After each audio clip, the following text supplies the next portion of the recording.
Bonsoir les amis, j'espère que vous allez bien. Alors aujourd'hui, j'ai eu envie de vous parler d'un film un peu particulier, à savoir Shocker, réalisé par Wes Craven, sorti en 1989, avec dans les rôles principaux Peter Berg, Michael Murphy, Richard Brooks ou encore Mitch Pileggi. Alors le résumé en quelques mots, c'est l'histoire de Horace Pinker, un criminel assez sadique et sanguinaire, qui est retrouvé par la police grâce au rêve prémonitoire du fils adoptif de l'inspecteur, qui était donc chargé de le retrouver. Et donc, tout naturellement, on est en Amérique, le criminel est condamné à la chaise électrique, mais au moment de son exécution, on va se rendre compte que non seulement l'individu est capable de résister à une charge de 200 000 volts, rien que ça, mais qu'en plus il a le pouvoir de prendre possession de n'importe quel corps qui se trouve tout près de lui. Voilà, voilà. Alors pourquoi est-ce que j'ai eu envie de vous parler de ce film? Eh bien, parce que dernièrement, je me suis procuré ce magnifique ouvrage hors série édité par Matt Movies, consacré à Wes Craven, qui nous a quittés il y a presque 10 ans maintenant. C'était le, le 30 août 2015. Et donc, en me replongeant donc dans ce hors-série, eh bien, j'avais déjà un peu entendu parler de Shocker par le passé, via notamment l'affiche du film, où on voit le criminel Pinker sur la chaise électrique. J'en avais déjà un peu entendu parler comme ça, à droite et à gauche, mais bref, je ne l'avais jamais vu, et donc par l'intermédiaire de l'article donc de Matt Movies, j'ai eu envie de me pencher sur le cas. Donc voilà, donc le film est encore assez frais dans ma tête, hein. Je l'ai vu pour la première fois de ma vie, pas plus tard que hier soir sur Prime Video. Voilà, rien que ça. Et donc, j'avais envie d'en parler parce que c'est pas forcément le film le plus connu de Wes Craven. Alors attention, je ne dis pas qu'il est totalement méconnu, loin de là. Je sais bien que parmi les quelques cinéphiles fans de ce réalisateur, il est souvent cité, en assez bons termes d'ailleurs, et aussi par pas mal de spécialistes, notamment Stéphane Duménildo des Cahiers du cinéma, qui, lors d'une rétrospective à la Cinémathèque française qui était consacrée à Wes Craven en 2016, avait parlé un petit peu de ce film, donc Shocker, en disant qu'il était assez important dans la filmographie de Wes Craven. Après visionnage, je comprends très bien pourquoi. Et tout ça pour dire que oui, ça ne fait pas partie des films les plus connus de Wes Craven. C'est-à-dire que Wes Craven, si vous connaissez un peu sa filmographie, quand on parle de lui, c'est tout le temps, façon de parler. On pense évidemment à la saga Scream, aux Griffes de la Nuit, Freddy Krueger, également aussi à La Colline à des yeux, à La Dernière Maison sur la gauche qui vient de sortir dans une magnifique édition collector éditée par ESC, voilà, qui fournit de bonus, dont la fameuse conférence dont je parlais tout à l'heure. Alors petite parenthèse, oui, premièrement, il ne s'agit pas d'une vidéo promotionnelle, et deuxièmement, je ne suis pas payé par Matt Movies pour faire la promotion. Voilà, voilà, comme ça c'est dit. Euh, et donc, oui, ça me faisait plaisir de parler comme ça d'un film qui est pas totalement inconnu, mais qui est pas non plus le plus méconnu qui est pas non plus le plus connu de son auteur. Voilà. Je rappelle que c'est quand même le but de la chaîne, c'est également de parler de films qui sont pas forcément hyper connus, je vais dire, du grand public, voire même pas toujours très bien réputés. Alors globalement, qu'est-ce que j'ai pensé de ce Shocker? Eh bien, ma foi, j'ai bien aimé. J'ai même beaucoup aimé. Voilà, j'ai passé un très bon moment. Faut dire que le film, il dure quand même 1h45, hein, voilà, je me suis plutôt bien amusé. Alors attention, je suis pas en train de dire que c'est un immense film, et encore moins le meilleur de Wes Craven. Ouais, pour moi, ses meilleurs films, il y a évidemment La Dernière Maison sur la gauche, que j'ai revu d'ailleurs assez récemment, que je considère comme son chef-d'œuvre, voire même un chef-d'œuvre absolu, à plus d'un titre. Il y a évidemment Scream, enfin, en tout cas le premier Scream, qui pour moi, qui suis pas forcément fan de films d'horreur, mais qui apprécie encore bien les slashers, pour moi c'est une petite merveille, quoi, le premier Scream de Wes Craven. Il y a aussi Les Griffes de la Nuit, évidemment, hein, Freddy Krueger, culte de chez culte, que j'aime beaucoup. Mais, euh, mais voilà, donc Shocker, j'ai plutôt apprécié, même si, voilà, on va pas se mentir, le film a quand même, je vais y revenir, pas mal de défauts, et que une interprétation quand même parfois très cabotine, notamment de Mitch Pileggi dans le rôle du criminel Harold Pinker, même si on sent qu'il s'amuse beaucoup dans le rôle, voilà, ça cabotine pas mal, ça en fait parfois un petit peu des caisses, hein, notamment au niveau des gros mots. Voilà. Alors juste une petite parenthèse que j'ai pas encore dit, c'est mon rapport à Wes Craven. Donc vous l'aurez compris, je pensais c'est un réalisateur que j'aime beaucoup. J'irai pas jusqu'à dire que c'est l'un de mes réalisateurs préférés parce que pour moi c'est un peu du 50-50. Hein. Je vais dire, il a fait d'un côté des films que j'aime beaucoup, voire même que j'adore, comme ceux que je vous ai cités. Mais d'un autre côté, il y a aussi des films assez médiocres, hein, il faut bien le dire. Voilà, je pense, La colline à des yeux 2 ou Vampire à Brooklyn, hein, sorte de comédie horrifique avec Eddie Murphy dans le rôle de vampire, donc. Euh, voilà, ou encore, voilà, deux, trois autres films qui ne me reviennent pas, mais qui ne m'avaient pas laissé un souvenir impérissable. Donc voilà, c'est un réalisateur, je vais dire, qui est bon, même très bon, mais qui a un peu une filmographie en dents de scie, comme ça. Paraîtrait même qu'il a fait le film Cursed, film de loup-garou avec Christina Ricci que je n'ai pas vu, mais qui paraît-il est vraiment mauvais. Donc voilà, je ne le considère pas comme un génie, au même titre que John Carpenter, par exemple. Pour prendre un exemple de maître de l'horreur, entre guillemets, bien que Carpenter n'a pas fait que des films d'horreur, ou encore David Cronenberg, hein, par exemple, qui, eux, pour le coup, Carpenter et Cronenberg font partie de mes réalisateurs préférés. Mais voilà, moi je trouve qu'il y a quand même pas mal de gras, si je puis dire, dans la filmographie de Wes Craven, malgré, je le répète, de très bons films, voire même des chefs-d'œuvre, hein, comme La dernière maison sur la gauche, ou même Scream 1, qui est une merveille pour moi. Mais en tout cas, voilà. Donc, pour en revenir à Shocker, je trouve que le concept en lui-même est plutôt sympatoche, même si c'est vrai qu'on pourrait penser de prime abord à Freddy Krueger, hein, le principe du tueur dans les rêves, etc. Surtout qu'ici, et d'ailleurs je trouve que c'est... Bon voilà, c'est pas très bien expliqué, mais bon bref, je disais d'ailleurs d'abord dans le résumé que on avait donc ce jeune homme, hein, donc d'ado un peu paumé, voilà, qui a été adopté et dont on devine qu'il entretient un rapport assez proche avec le tueur. Ce sera d'ailleurs pas mal expliqué à la fin. Mais voilà, on peut quand même au début se poser un peu des questions de savoir, tiens, oui, il a des rêves prémonitoires par rapport à cet homme, etc. Je trouve que c'est quand même amené comme ça, un petit peu comme un cheveu dans la soupe, quoi. Voilà, c'est vraiment en mode ah, vous devez me croire, papa, tu dois me croire, parce que oui, son père est policier, je le rappelle. Il va sévir à tel moment avec telle personne, mais voilà, ça vient comme ça d'un coup, on arrête le criminel. Et d'ailleurs, à partir de là, il y a un deuxième film qui commence, hein, j'ai envie de dire, tout le côté, comme je vous le disais, on s'aperçoit qu'il ne meurt pas sur la chaise électrique et c'est pas un spoil, là, c'est le concept du film, qu'il peut prendre possession des différents corps, etc. Et c'est là où je me dis que, d'un côté, oui, pourquoi avoir opté pour les rêves prémonitoires si au final c'est pour ne rien en faire par après, parce que ça sert vraiment plus de gadget, j'ai envie de dire, à la trick qu'autre chose. Voilà, c'est en gros le gamin enfin l'ado, qui arrive à coincer dans un premier temps le tueur, et puis voilà, rêve prémonitoire, on ne dit pas, même si encore une fois, à la toute fin, de par son rapport avec le tueur, bon, on finit par comprendre un peu pourquoi, mais c'est quand même un peu expédié à la va-vite, je trouve.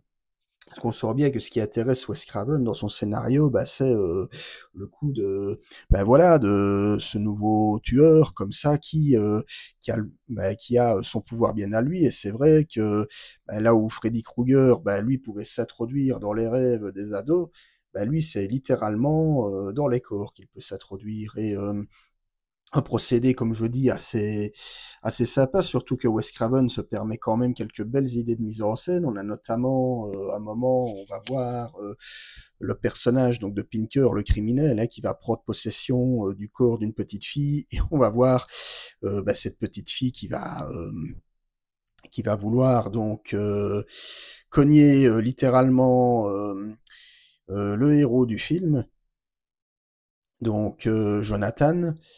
Et alors, on va voir ce même Jonathan qui va, à un moment donné, insulter et même frapper, entre guillemets, mais pour se défendre de la gamine. Et puis, on va voir la mère de la gamine en question, qui, elle, n'est au courant de rien, qui va arriver. Mais qu'est-ce qui vous prend? Ça va pas la tête, machin. Donc, je me dis des scènes quand même un peu osées. Enfin, osées, voilà, culottées, je dirais. Et d'ailleurs, alors, moi, je l'ai vu comme ça, hein, mais j'ai pas pu m'empêcher d'y voir un petit peu un clin d'œil au célébrissime L'Exorciste de William Friedkin, où on a la jeune Regan possédée qui, vous connaissez le film, hein, va balancer tout un tas d'insanités auprès du prêtre, etc. Et je sais pas pourquoi, je me suis dit, j'y ai vu comme une sorte de petit clin d'œil comme ça à L'Exorciste, mais uniquement pour ça, et pas pour le reste, puisque les deux films n'ont clairement rien à voir, surtout quand on sait que forcément, hein, L'Exorciste, hein, un des meilleurs films d'horreur de tous les temps, William Friedkin,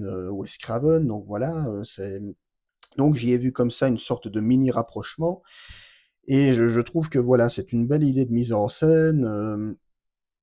Il y en a encore d'autres hein, aussi par la suite. Donc on sent que Wes Craven s'est beaucoup amusé avec ce concept. Pour la petite histoire, c'est lui qui a écrit le scénario de son propre film, comme il l'avait déjà fait quelques années avant avec Les Griffes de la Nuit. Donc là, c'est Wes Craven qui a bel et bien imaginé Freddy Krueger. Et on se dit que il a quand même des bonnes idées, mine de rien, il a des bons concepts.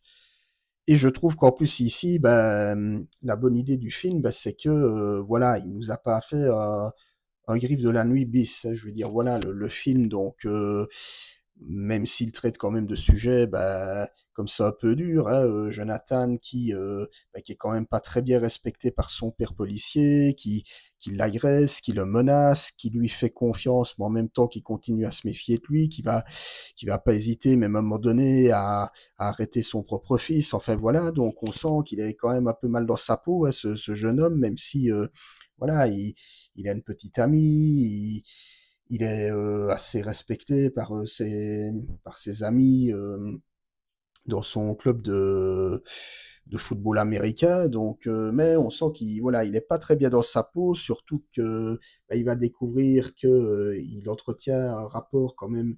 Pardon si je me répète, mais c'est quand même important pour le film, assez particulier avec le criminel. Donc il en a gros sur la patate, tout ça pour dire le gamin.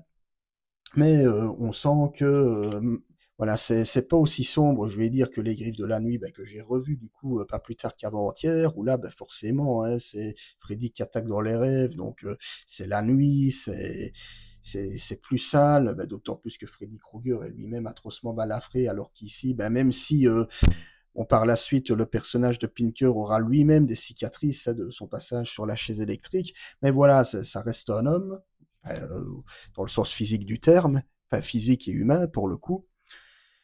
Et on a pas mal de séquences aussi qui se déroulent en plein jour hein, dans Shocker, donc on sent, et c'est la bonne idée, que Wes Craven s'est dit il voulait pas faire un bête copier-coller des Griffes de la Nuit. C'est d'ailleurs, voilà. Et alors, ce qu'il faut savoir, c'est que pour Shocker, voilà, il y a eu qu'un seul et unique film. Hein. Le film a été un échec commercial à sa sortie, donc du coup, il n'y a jamais eu de suite, même pas de direct ou vidéo, ni rien du tout. Et c'est drôle de se dire que, voilà, c'est Hollywood, hein, donc si le film avait cartonné, il y aurait eu sans doute plusieurs suites et des requels et des reboots et j'en passe. Mais on aurait très bien pu imaginer que le concept du tueur qui parvient à posséder le corps de ses victimes, oui, ça aurait pu être décliné à l'infini. Et donc le fait de se dire qu'il y aura qu'un seul et même film, il n'y a même pas de projet de remake ni rien du tout. Enfin voilà, jamais parlé trop vite, hein, mais bon voilà, en tout cas, il n'y a rien de ce genre, pardon, sur ce plan-là. Eh bien, ça fait dire que le fait de prendre le film pour ce qu'il est, eh bien, le plaisir du spectateur n'en est que plus décuplé. Parce que c'est vrai que je ne l'ai pas encore dit, mais il y a énormément d'humour dans ce film. Alors attention, c'est pas une parodie, c'est pas, enfin, même si certains le voient comme une comédie noire, il y a pas mal d'humour noir, et d'ailleurs, dans le film, mais voilà. Il y a un mélange, si vous voulez, d'humour noir et d'humour à la Tex Avery, où, ben, je vous dis, à la fin, moi, je pleurais de rire, et dans le bon sens du terme, hein, parce qu'il y a une séquence comme ça très drôle qui m'a clairement fait penser au dessin animé Tex Avery, où vous voyez, sans trop vouloir en dire, une course-poursuite comme ça entre Jonathan et Pinker, donc à travers différents écrans télé, donc c'est-à-dire que vous allez les voir passer comme ça de chaîne télé en chaîne télé, c'est assez, assez amusant, et il faut le voir, je vais dire, pour avoir l'image, et à un moment donné, on va voir, alors est-ce que c'est une critique de la part de Wes Craven vis-à-vis de la télé, en fait des programmes télé de l'époque ou quoi, ça je ne sais pas, mais bon voilà, à un moment donné, on va les voir par exemple se retrouver en plein dans une chaîne télé catholique, et on va voir, pardon, ce curé qui va être là, oh d'où Jésus, et puis se faire assommer par ben voilà, par Pinker en mode shut up, entre autres. Ben voilà, moi ça m'a bien fait marrer, j'ai pas peur de le dire, mais le film se prend pas au sérieux, hein, je veux dire, il y a des punchlines en plus comme ça, bien pensées, bien. Oui, d'ailleurs, pour la petite histoire, et je fais mon mea culpa, pardon, le film n'est disponible qu'en VF sur Prime. Voilà, donc d'habitude, je regarde toujours en VO, mais bref, cette fois, j'ai pas eu le choix, c'était en VF. Mais la VF, je tiens quand même à le dire, il y a du lourd en termes de comédien. Ben voilà, on a quand même Richard Darbois qui double, enfin le grand Richard Darbois, hein, qui double Mitch Pileggi, donc le criminel Harold Pinker. Et on sent qu'il s'amuse, hein, Richard Darbois. Là, on sent que vraiment, il a. Bon, je vais pas dire les punchlines parce que j'ai pas envie de me faire striker ou censurer, mais voilà, on sent avec sa gouaille comme ça, notamment, ben voilà, dans la fameuse séquence de course-poursuite à travers les écrans télé, on a Pinker à un moment donné qui balance je vais te zigouiller comme ça, mais avec, enfin, bref, avec la voix de Richard Darbois comme ça, très caverneuse ou quoi. Enfin, c'est. Non, vraiment, mais je ne regrette pas d'avoir découvert ce film, hein. Voilà, on peut même dire que dans l'ensemble, c'est un bon film. C'est pas non plus un film parfait. Je vais d'ailleurs passer aux défauts maintenant. Alors les petits défauts, ben, c'est que, ben, j'ai envie de dire qu'au niveau de l'interprétation, mais ça je l'ai dit, ben voilà, ça en fait des tonnes, ça en fait même parfois des caisses, même si Mitch Pileggi, je l'ai dit, hein, il s'amuse beaucoup dans le rôle titre, mais on sent que des fois, il aurait peut-être un peu mérité d'être un peu mieux dirigé, parce que on sent qu'il est quand même fort dans la grimace, puis pas mal, fait souvent les mêmes gros mots qui reviennent, parfois même les mêmes punchlines, on sent qu'il est un peu en roue libre, et alors que, bah, à contrario, si vous prenez Robert Englund dans le rôle de Freddy Krueger dans Les Griffes de la Nuit, bah, il est très bien dirigé, hein, je veux dire, Robert Englund, bon, il est là, et il fait peur, il est menaçant, il est malsain, à aucun moment on se dit qu'il en fait des tonnes, hein, je veux dire, même, voilà. Et, et donc ici, on se dit que, ben, une meilleure direction d'acteur pour Mitch Pileggi, ça n'aurait pas été de tourpeau. Alors on a également, dans le rôle titre de Jonathan, on a Peter Berg, qui s'est fait d'ailleurs une jolie petite carrière en tant que réalisateur, et qui a réalisé des films assez variés comme Very Bad Things, Battleship, Le Royaume avec Jamie Foxx et Jennifer Garner. Bah, il est davantage connu, je pense, maintenant comme réalisateur, plus comme réalisateur qu'en tant qu'acteur. Ici, voilà, dans le film, je vais pas dire qu'il est mauvais, mais par moments, il manque peut-être un peu de crédibilité, un petit peu de dynamisme. Quand je trouve que le côté torturé, le côté mal dans la peau, même s'il le répète plusieurs fois dans le film à son père, hein, oui, je suis pas bien, je sais bien que je te cause des problèmes. Bon, je caricature un peu ici, mais voilà, on sent qu'il est pas toujours très à l'aise dans ce qu'il a à dire. Après, oui, le rôle est pas facile, mais et voilà. Donc voilà, la direction d'acteur, je pense, aurait peut-être mérité d'être un peu un poil meilleur. Alors aussi le fait, bah, voilà, je vais pas redire ce que j'ai dit, hein, mais le côté, entre guillemets, film un peu coupé en deux, que d'un côté, Jonathan qui a ce don de prémonition et qu'au final, ça sert juste à, ça sert juste à capturer le tueur et puis à lancer l'autre intrigue. Hein, je me dis que ça aurait peut-être pu être un petit peu mieux amené, voilà. Peut-être aussi d'autres petites choses, voilà, la love story entre Jonathan et sa copine qui est elle est pas mauvaise, hein, je veux dire, l'actrice en soi, mais c'est voilà, c'est fade. Je me dis, c'est un peu niais. Ben, on sent que voilà, ouais, que ce qui intéresse le plus Craven, c'est l'histoire de possession de corps, et voilà, c'est ça qui l'éclate. Hein, mais je me dis d'un côté, voilà, un film est un film, et bah, techniquement, tout est censé être maîtrisé au cordeau. Hein, mais je trouve que même si, je le répète, c'est une belle découverte, et même je dirais une très belle découverte, mais il y a quelques défauts comme ça qui m'empêchent d'y adhérer pleinement. Alors peut-être aussi quelques effets spéciaux, un peu kitsch aussi. Bon, vous me direz, le film a presque 35 ans, hein, il est sorti en 89, mais il a quand même été produit par Universal. Euh, donc on sent que même si voilà, c'est pas blockbuster, hein, mais je me dis que voilà, il y a certains effets spéciaux à un moment qui prêtent un peu à sourire, hein, j'irais pas jusqu'à dire qu'on est dans le nanar, mais je me dis que ça aurait peut-être pu, même si bon, ok, le budget est peut-être un peu faible, etc., ça aurait mérité un meilleur traitement, mais bon, quand on voit ce que Craven a réussi à faire avec un film complètement fauché comme La Dernière Maison sur la gauche, alors il n'y a pas à proprement parler d'effets spéciaux dans La Dernière Maison sur la gauche, mais on se dit que, voilà, avec un budget quasi inexistant, enfin, façon de parler, il était capable quand même de, ben voilà, le film a mieux résisté à l'épreuve du temps, quoi. La Dernière Maison sur la gauche, qui date quand même de 72, 72, et ben, je me dis que Shocker a, voilà, il n'a pas forcément très bien vieilli, en tout cas visuellement parlant, mais je trouve que le film, voilà, je le redis, c'est une bonne surprise. Le concept en lui-même est original. On passe un très bon moment, même s'il y a le côté bah, série B. Bah, je peux même dire oui, c'est une série B qui par moment est là en mode,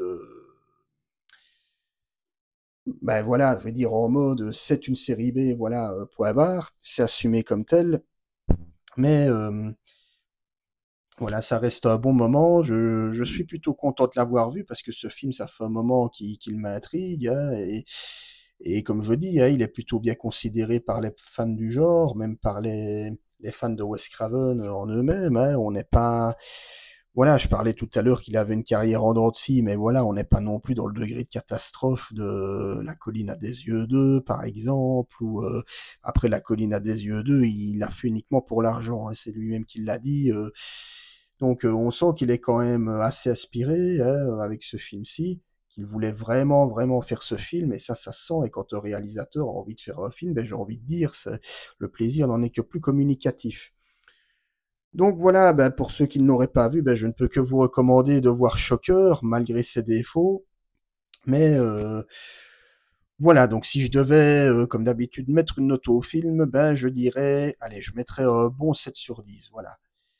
J'irai pas jusqu'à 8 et encore moins à 9. Pour moi, c'est un bon 7 sur 10. C'est un film qui mérite d'être connu, qui mérite d'être mieux mis en avant, ne fût-ce que par l'originalité de son concept et aussi la bonne humeur qui a visiblement contaminé Wes Craven, si je puis dire, au moment où il a fait ce film. Donc vraiment, une belle surprise, quoi, Shocker. Voilà.